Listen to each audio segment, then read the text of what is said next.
What is the saddest thing you have seen as a doctor? Not a doctor, but this comes from one of our frequent flyers. A young girl around 7 or 8 has severe asthma to the point where it becomes life or death for her when she has a severe attack and needs to be put on a vent. After several code 3 calls to the house and to the hospital, the doctors finally pinpointed what the issue was. Her parents were chain smokers, 2 packs a day each, and they wouldn't even bother to go outside. They smoked in the house in front of the kids, even at dinner or putting the kids to bed. This little girl has become known to us, and we became attached to her as she was just so sweet that we'd follow up on her when we had runs to children. We'd pop in and say hi and bring her some goodies and talk to the nurses about her progress. Well, after the doctors pinpointed that the smoking was the cause, they told the parents that unless they stopped she was going to have an attack so bad she'll die. The parents promised to quit, yada yada yada.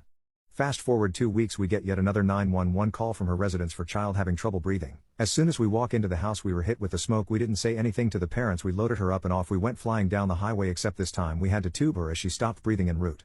We called her doctor on our way to the hospital and he was waiting for us in the ambulance bay, and the first thing he asked us was, "Could you tell if they had been smoking in the house?" I replied that it felt like we walked into a tobacco farm that was on fire with the everlasting haze of smoke overhead. After he stabilized her, he took the parents into a small conference room along with my partner and I, a security guard and a lady from the hospital's social services unit, and he tore into the parents and told them that because they refused to stop smoking that their little girl is on the verge of death and he was going to report them to CPS for neglect.